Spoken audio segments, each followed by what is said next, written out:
Hey Winnicott, how's it going?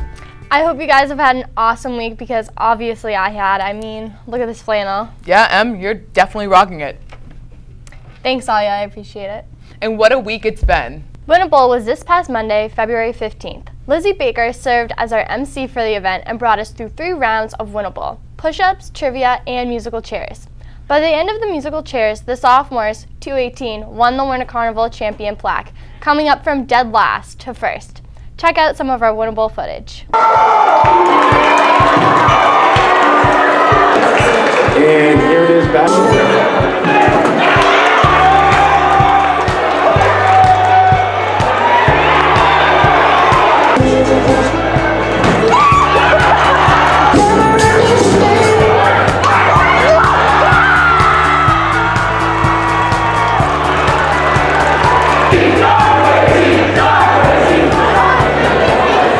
Out of all the Spirit Days, America Day had to be my favorite.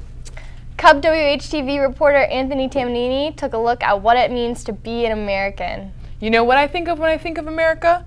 Jose. Alia, that's Central America. Right.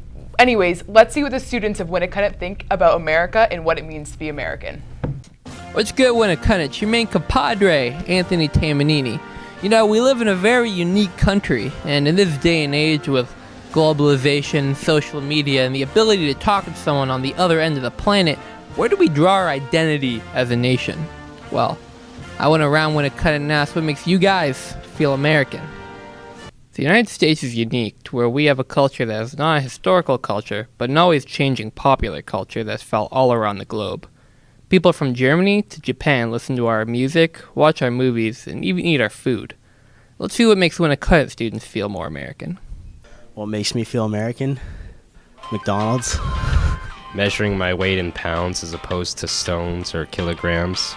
4th of July because it celebrates America's independence from Great Britain. Yo, Rascals scream America. I'm gonna have to go with eating burgers and watching the Kardashians. My lifted truck makes me feel American, along with my huge exhaust pipe. Cheeseburgers, pizza, guns, bikinis, beaches, freedom, and more freedom,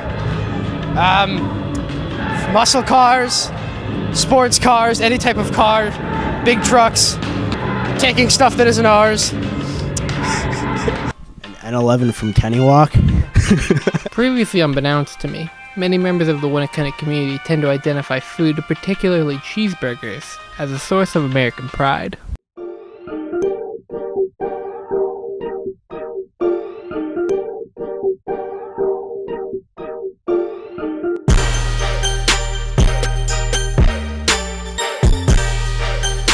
As you can see, many Winnicott students have trouble coming up with valid or third-dimensional feelings of Americana.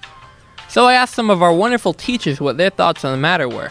My initial gut reaction is the liberties that I possess. I don't feel fear. I'm never feeling afraid. But now as I think about this, I'm not sure that that's a common American experience. So what makes me feel American might not be what America's all about. I don't know if I feel more American than just when I'm driving. You really have a sense of freedom there. You can go anywhere you want. You can stop at any point you want. You know, there's choices that you can make at any opportunity. You know, and I feel like that's a big part of why I'm proud to be an American. When asked why students may have trouble finding national identity, Mr. Gushy had this to say. Teenagers are still working on their own identity, trying to figure out who they are, what they're all about. A lot of teens haven't been anywhere. They don't have life experiences to draw upon. They haven't traveled to other countries, or they don't know people from other countries, so they can't offer anything in the way of a comparison. At the end of the day, there's no sure way to feel American. We truly are a melting pot of cultures and ideas, and at the end of the day, it's really up to you what this nation's all about.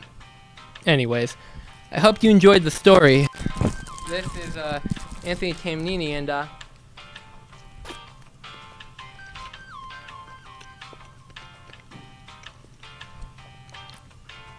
We were tested for heart disease. For the first time in what feels like forever, the students of Winnicott were able to experience the return of school dances. The theme of the dance, Into the Woods, was a huge success among students, and there was a great turnout. All of the proceeds went towards the class of 2016's Chem Free celebration. As usual, everyone was on their best behavior, but for the underclassmen who still have the opportunity to attend these awesome dances, make sure to continue acting appropriately so that classes can enjoy in the future.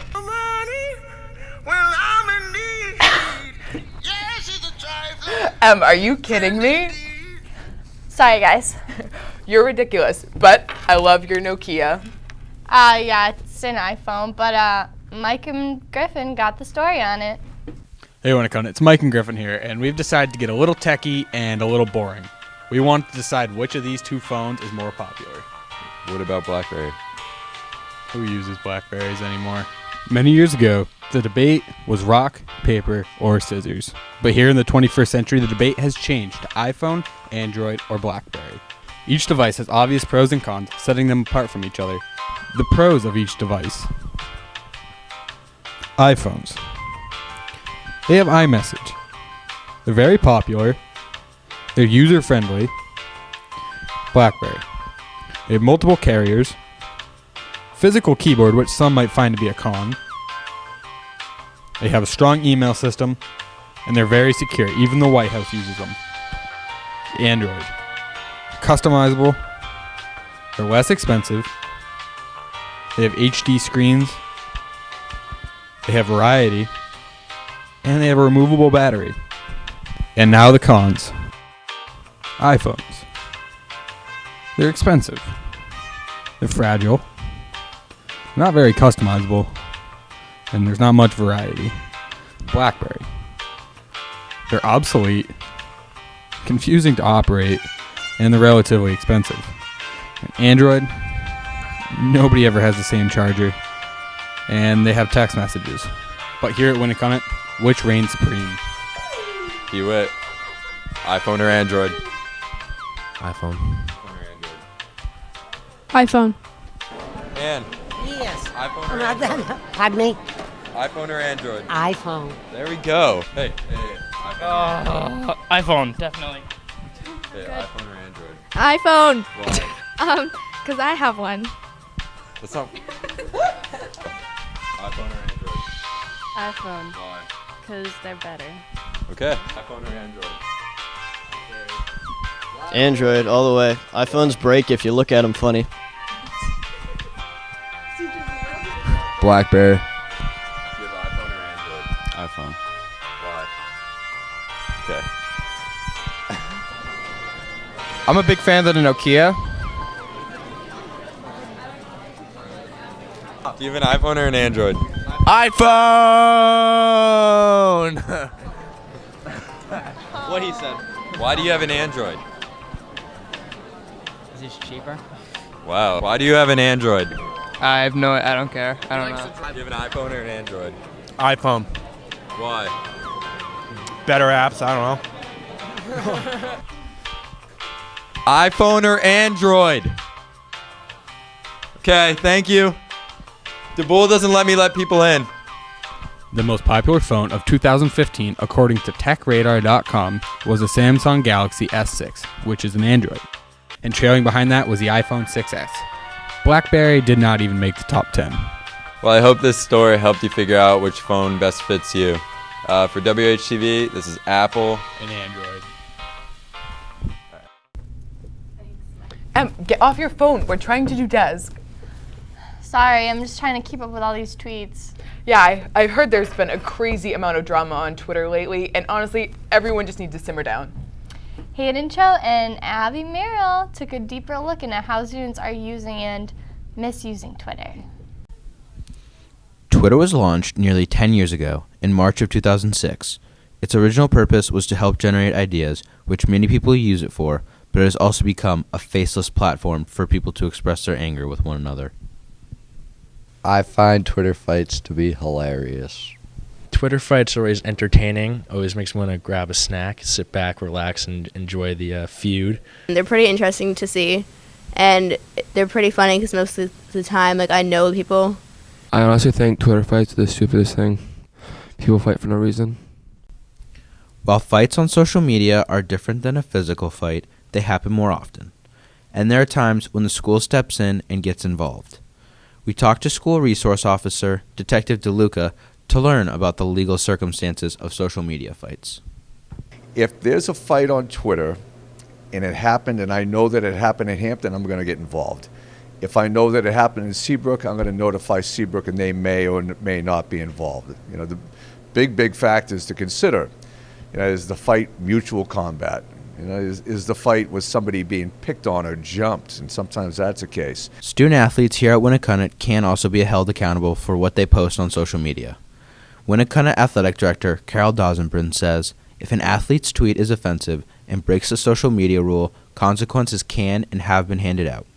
First offense is a 10-day suspension, but 5 days can be bought back. Future offenses can lead to more serious consequences. Still, students admit that fights on Twitter are quite common. I've seen a lot, and I have been involved in one. I was in a Twitter fight once, but it was just for standing up for someone. Well, most of the time it was like if I saw someone getting picked on, I would like stand up for them, but other times it would just be me being like petty. I've only gotten involved in like one, and that was because somebody was being a super hypocrite towards somebody who was standing up toward bullying.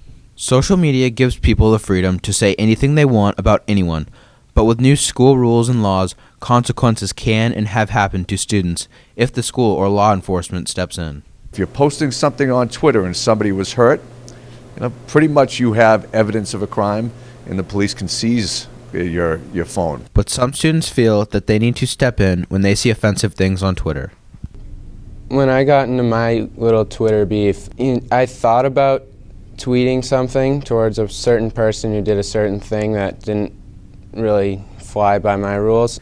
You know, people are standing up for people that can't stand up for each other, and they're getting heat for it. Is it worth it? And no, I think it was.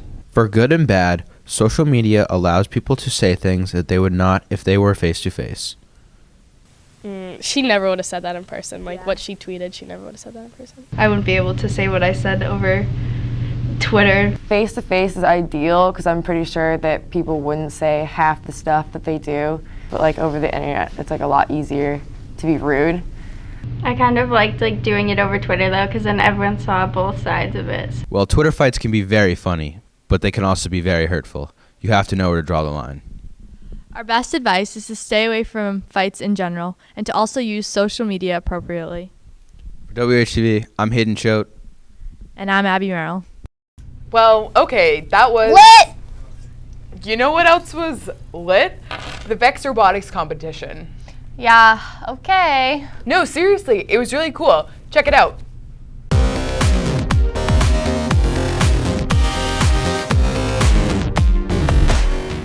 Last Sunday, 61 teams from all over New England came to Winnacunnet in order to attend the annual VEX Winter Classic.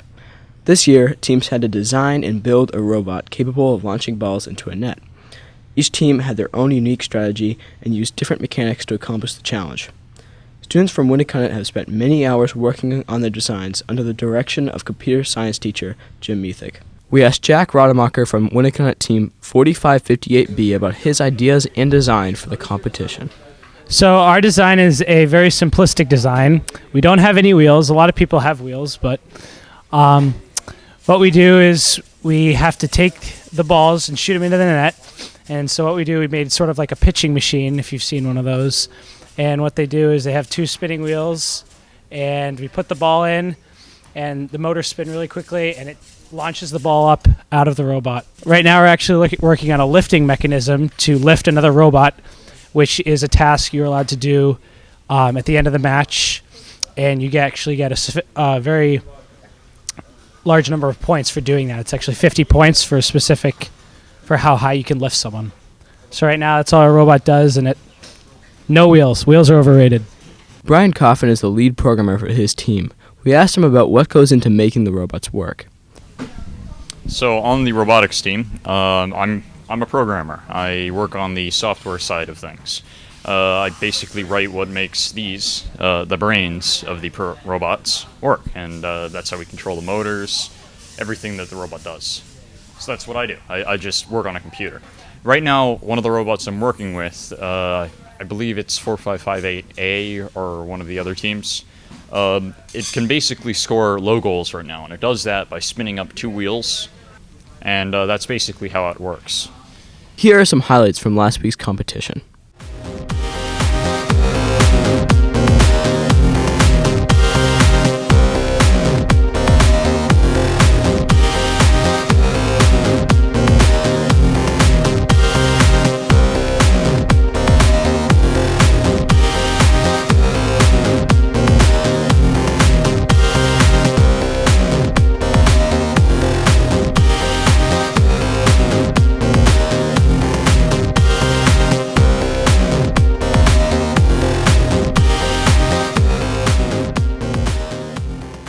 After 92 qualifying rounds, 24 teams entered the finals.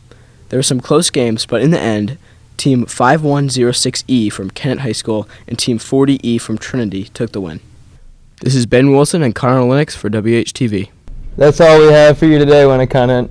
I'm Ryan Moskovich, and I'd like to take Kaya Cadigan to prom.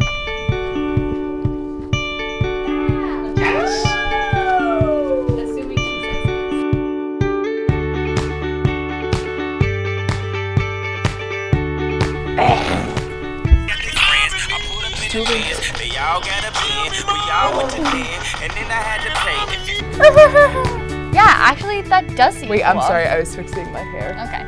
Yeah, actually, that Wait, does. I still was. From WHTV, I'm Emilia. Wait, that's no.